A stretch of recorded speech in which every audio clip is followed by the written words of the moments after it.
Quiero darte la bienvenida una vez más a este espacio donde semana a semana estamos recorriendo el libro de Hebreos.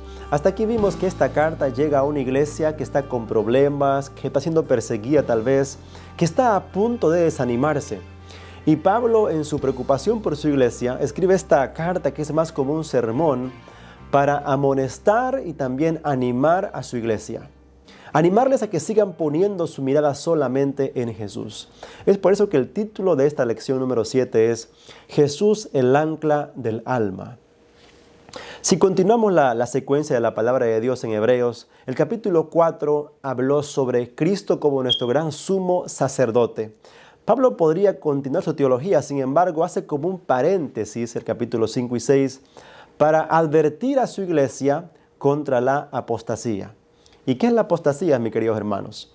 Es negar nuestra fe para seguir otras convicciones, negar nuestras creencias o rechazarlas para seguir otras convicciones. Justamente Pablo estaba notando en su iglesia a un grupo que estaba negando la fe, a un grupo que estaba rechazando las enseñanzas que él les había dado en el pasado. Pablo había gastado tiempo en su iglesia enseñándoles, adoctrinándoles, acompañándoles, aconsejándoles. Sin embargo, su iglesia estaba volviendo atrás y estaba desanimando en la vida espiritual.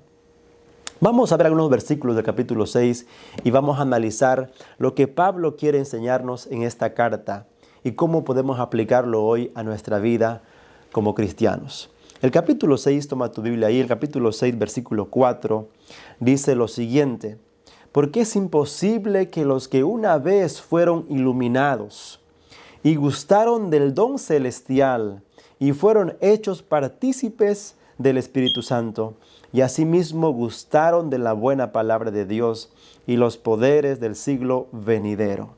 En esta primera parte queremos analizar gustar de la palabra de Dios. ¿Qué es lo que significa gustar de la palabra de Dios? Aquí Pablo está diciendo, es imposible, ¿cómo es posible que los que una vez escucharon el mensaje, los que una vez siguieron los caminos de Dios, los que una vez vinieron a la iglesia, cantaron, se sentaron, escucharon el mensaje, ahora están caminando lejos de Cristo? Y aquí Pablo usa varias palabras, ¿no? Dice los que una vez fueron iluminados. ¿Qué quiere decir la palabra iluminados allí? Quiere decir que iniciaron su caminar con Cristo, que aceptaron el mensaje de salvación y comenzaron a nacer de nuevo en los caminos de Cristo. ¿Cómo es posible que aquellas personas, hermanos, amigos, que una vez se gozaron en la palabra de Dios, se entregaron a Cristo, ahora estén caminando lejos del Señor? Y también dice ahí, y gustaron del don celestial y fueron partícipes del Espíritu Santo. Acá hay varias palabras que también queremos analizar. Gustar del don celestial. Se refiere allí que ellos experimentaron la conversión. Esta misma palabra gustar se usa cuando se dice en un versículo que Cristo gustó la muerte, experimentó algo que no conocía. Estos hermanos de la iglesia de Pablo habían gustado la conversión. Sus vidas habían sido convertidos por el poder del Espíritu Santo. Sin embargo, ahora estaban caminando lejos de Dios. Y fueron hechos partícipes del Espíritu Santo. Habían caminado en santidad, habían cambiado sus vidas, habían recibido el don celestial. Sin embargo, ahora estaban lejos de Dios.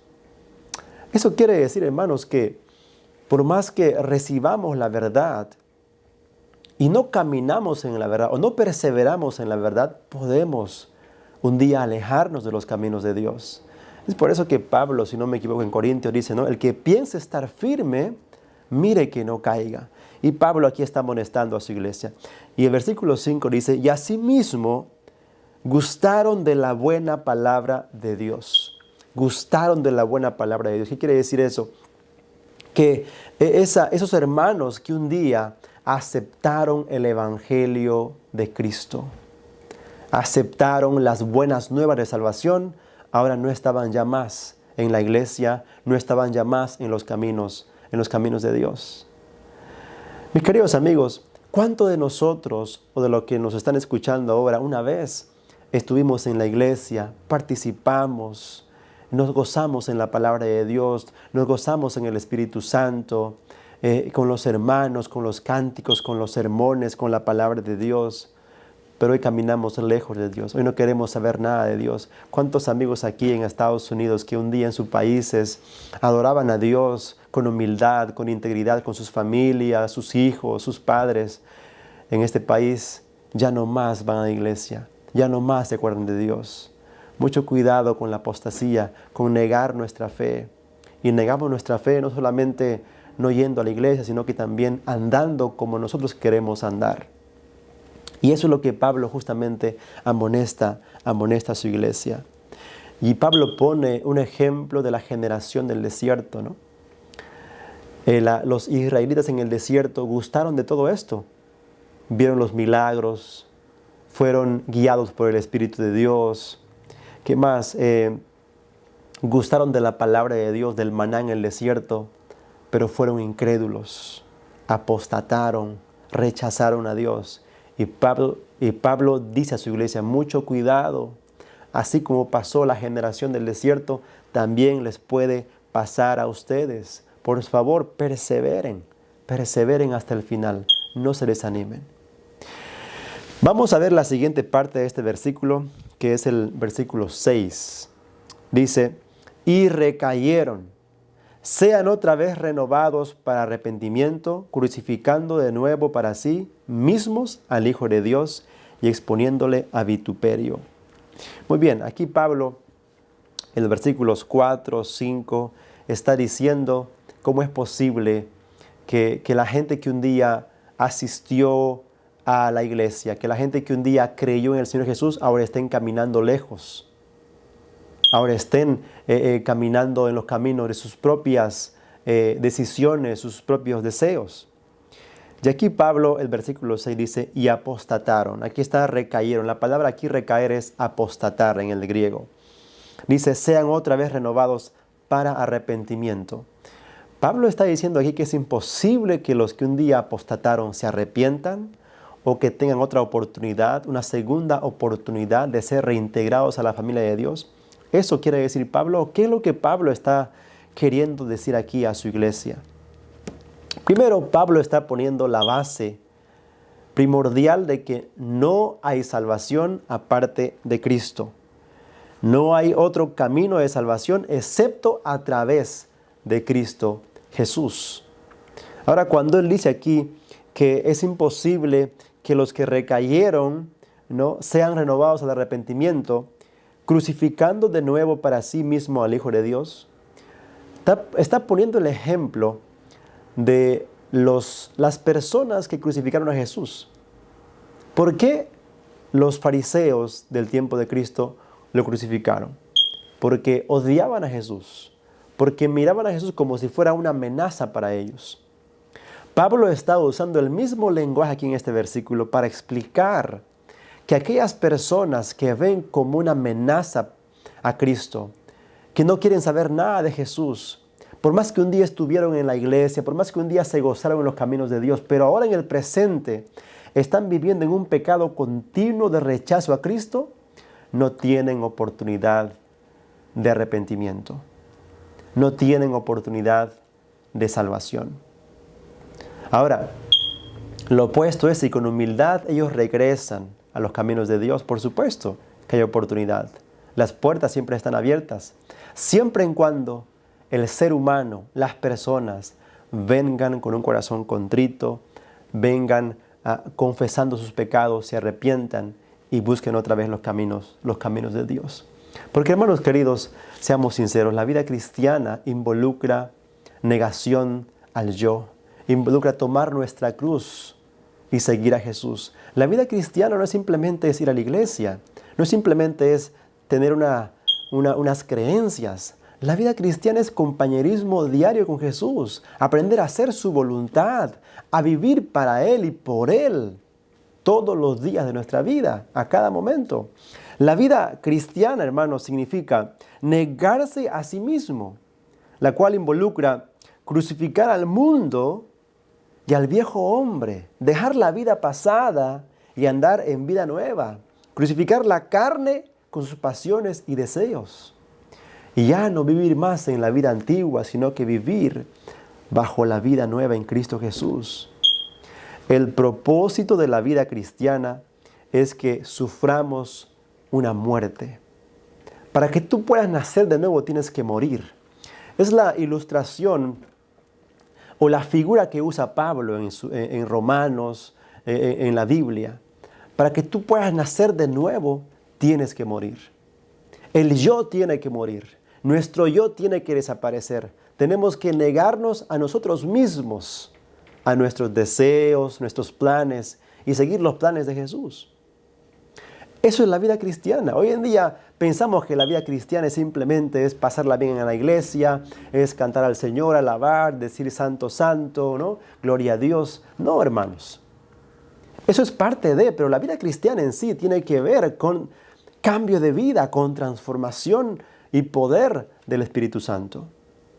Eso es lo que Pablo está también aquí diciendo a su iglesia. Mis queridos hermanos, la lucha que tenemos con nosotros mismos es una batalla fuerte. Es una batalla que por nuestra propia fuerza no lo podemos lograr y salir victoriosos. Solamente Cristo Jesús, habitando en nuestro corazón, puede ganar la batalla contra el yo, ¿no? Contra el viejo hombre. Mis queridos hermanos, mientras haya oportunidad, Pablo dice a su iglesia, mientras hay oportunidad y quieran volver al Señor Jesús, la salvación es para nosotros. Sin embargo, si negamos a Cristo Jesús, si rechazamos a Cristo Jesús y apostatamos, no hay camino de arrepentimiento, no hay forma de arrepentirnos, porque estamos cometiendo un pecado contra el Espíritu Santo que vamos a verlo más adelante. Pero ¿qué significa en palabras sencillas morir al yo y tomar la cruz? Aquí he puesto algunas respuestas que tal vez nos puedan ayudar. Significa someterse a la voluntad de Dios. ¿Okay? Morir al yo significa someterme a la voluntad de Dios, rendirme al Señor. Decir, Señor, yo te voy a seguir a donde tú me guíes. Y tomar nuestra cruz involucra seguir a Jesús inclusive hasta la muerte. Entregar nuestra propia vida por Él hasta el punto de la muerte. Eso es justamente tomar nuestra cruz y seguir a Jesús. Cristo demanda compromiso total. Él quiere todo nuestro corazón, toda nuestra vida. Lo que Dios quiere no es tu adoración, no es tus diezmos, no es tu dinero, no es tu alabanza. Lo que Dios quiere es tu corazón. Te quiere a ti, me quiere a mí, en otras palabras. Vamos a ir a la siguiente parte, que es el capítulo 10, los versículos 26 al 29. No queda más sacrificio por los pecados. 10, 26 al 29. Dice la palabra de Dios allí en Hebreos capítulo 10, 26 al 29, que es una advertencia que al que peca de forma deliberadamente. Dice allí, porque si pecamos voluntariamente, después de haber recibido el conocimiento de la verdad, ya no queda más sacrificio por los pecados, sino una horrenda expectación de juicio y de hervor de fuego que ha de devorar a los adversarios. El que viola la ley de Moisés por el testimonio de 2 o de 3 testigos, muera irremisiblemente. ¿Cuánto mayor castigo pensáis que merecerá el que pisoteare al Hijo de Dios y tuviere por inmunda la sangre del pacto en la cual fue santificado e hiciera afrenta al Espíritu de gracia? Aquí Pablo está fundamentando lo que venimos hablando en el capítulo 6. Cuando la gente camina en continuo rechazo de Cristo, y aquí vemos varias palabras en el versículo 29 del capítulo 10, ¿no? Pisotear al Hijo de Dios, profanar la sangre del pacto e insultar al Espíritu de la gracia. ¿Te das cuenta? Pablo está diciendo aquí que los que se han alejado de Dios, los que se han apartado de Jesús, en el pasado caminaron en los caminos que Él les había enseñado, pero ahora en el presente, le está diciendo, están viviendo en un pecado continuo, están viviendo rechazando a Cristo todos los días con sus acciones. Eso es lo que Pablo está diciendo, y para ellos no hay forma de arrepentimiento. Para ellos no hay forma de que vuelvan a Cristo si continúan viviendo como lo están haciendo. Porque imagínate, ¿no? Imagínate pisotear al Hijo de Dios, rechazar su sacrificio y decir que su sangre no me limpia de pecado, que es en vano la muerte de Cristo. Y por último, están insultando al Espíritu de gracia. Como le decía un poquito atrás, estos hombres, aquellos que se han alejado de la iglesia, aquellos que han apostatado, están pecando contra el Espíritu Santo, que es el pecado imperdonable. Ojo, el pecado imperdonable no es una acción grave de asesinato o violación tal vez. No, el pecado contra el Espíritu Santo tiene que ver con resistirnos a la voz que nos habla todos los días de volver a los caminos de Dios, de arrepentirnos y volver a Dios otra vez. Decir no, mañana, no, el próximo año, no, yo quiero seguir viviendo como lo estoy haciendo ahora. Vamos rechazando, vamos postergando y vivimos en una vida continua de pecado. Eso es el pecado contra el Espíritu Santo. Es rechazar al llamado de Dios en nuestra vida, ¿no? Y justamente los que habían apostatado estaban teniendo esa experiencia en el presente cuando Pablo estaba escribiendo su carta.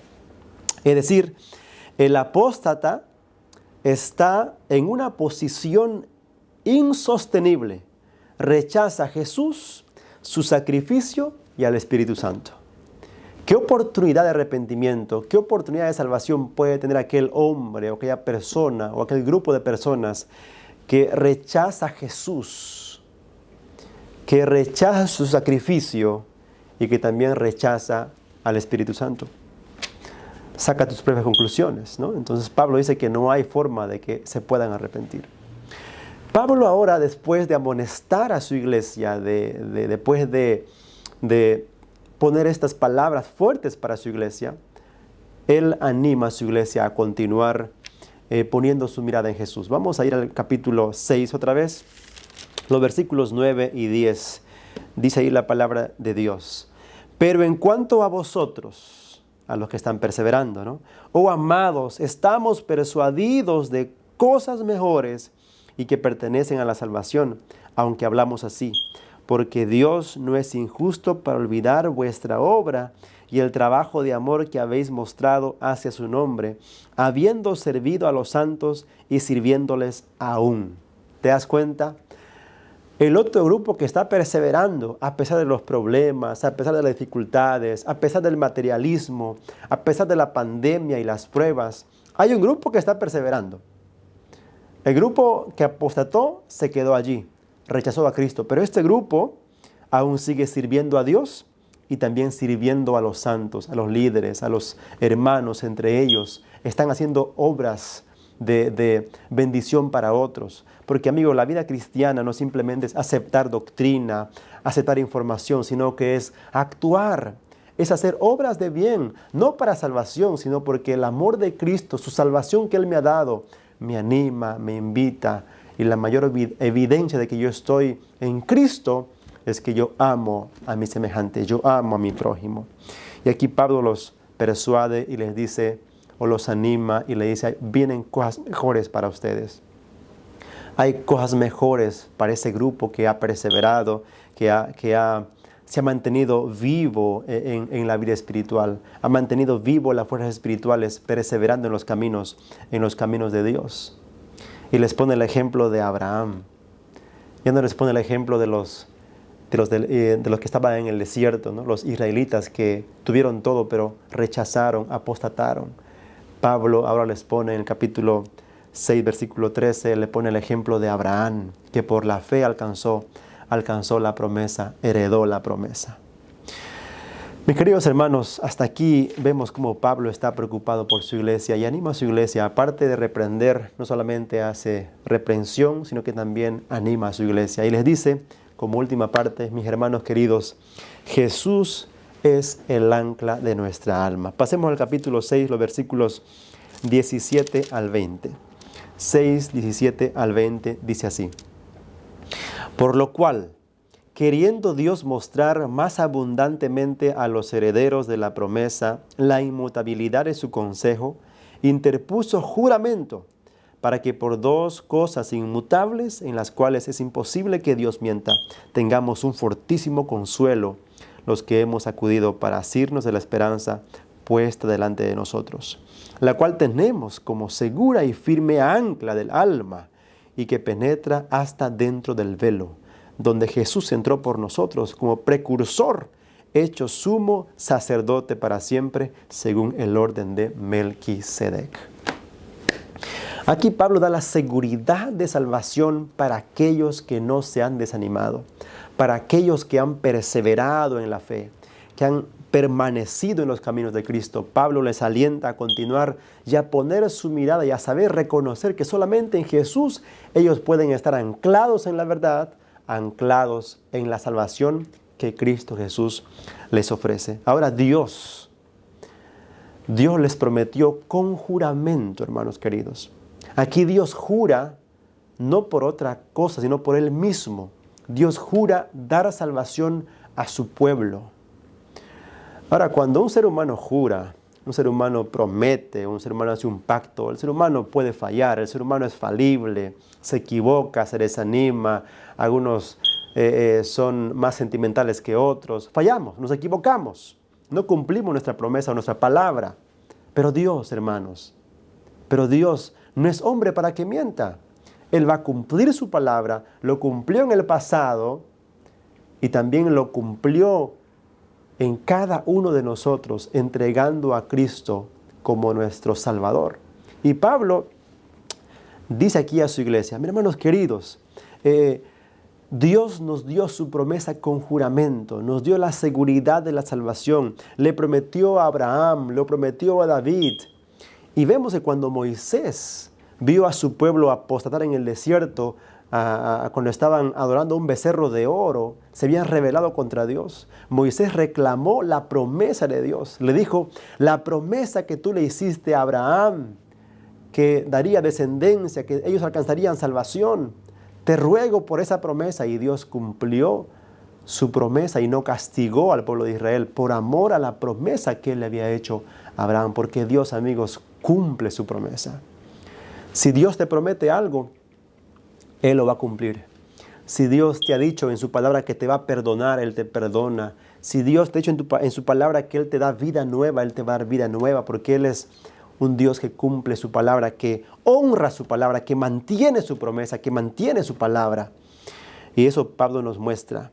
Y ahora Pablo también dice que cuando David oró a Dios, cuando el salmista oró a Dios, recordó la promesa que Jehová le hizo a David. Cuando vamos al libro de Salmos, el capítulo 89, versículo 34 al 37, mira lo que dice aquí la palabra de Dios. No olvidaré mi pacto, ni mudaré lo que ha salido de mis labios. Una vez he jurado por mi santidad, y no mentiré a David. Su descendencia será para siempre, y su trono como el sol delante de mí.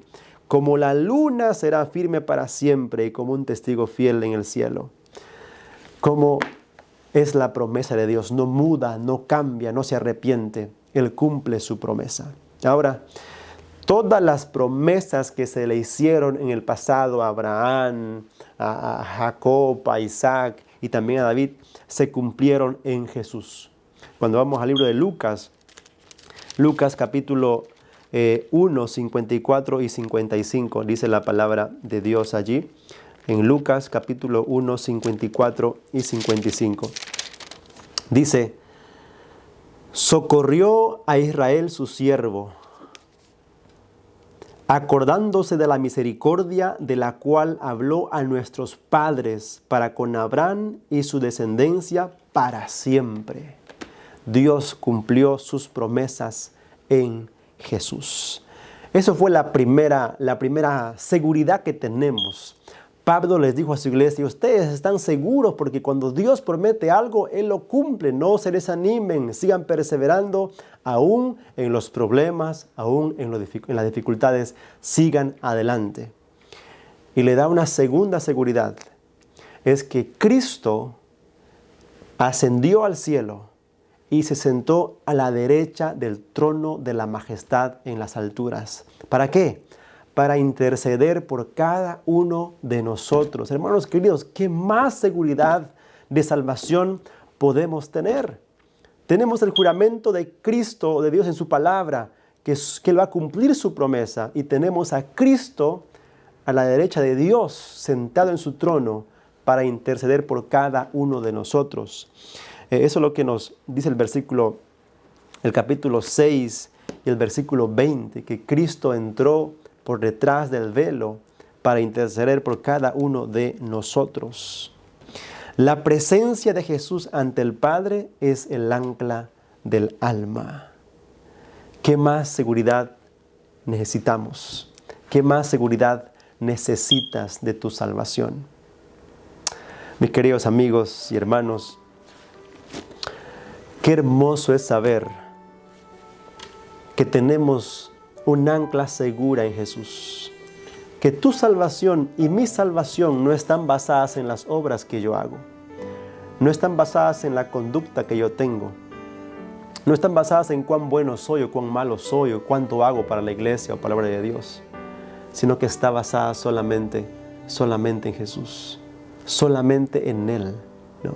Como dice el himno, ¿quién me puede dar perdón? Solo de Jesús, la sangre. Y un nuevo corazón, solo de Jesús, la sangre. Pablo hizo este paréntesis en su libro, en su carta, en su sermón, para amonestar a su iglesia contra la apostasía. Y esta enseñanza viene hasta nosotros el día de hoy. Y esta carta, Dios a través de Pablo te dice, no te desanimes, persevera hasta el fin. Tienes la firme promesa de Dios que Él cumplirá su palabra en ti. Tienes a Cristo en el cielo intercediendo por ti, en tu favor. Lo que tenemos que hacer es ir a Él y entregarle nuestro corazón, nuestra voluntad y perseverar hasta el final, hasta cuando Cristo venga por segunda vez. Que Dios te bendiga. Te mando un fuerte abrazo.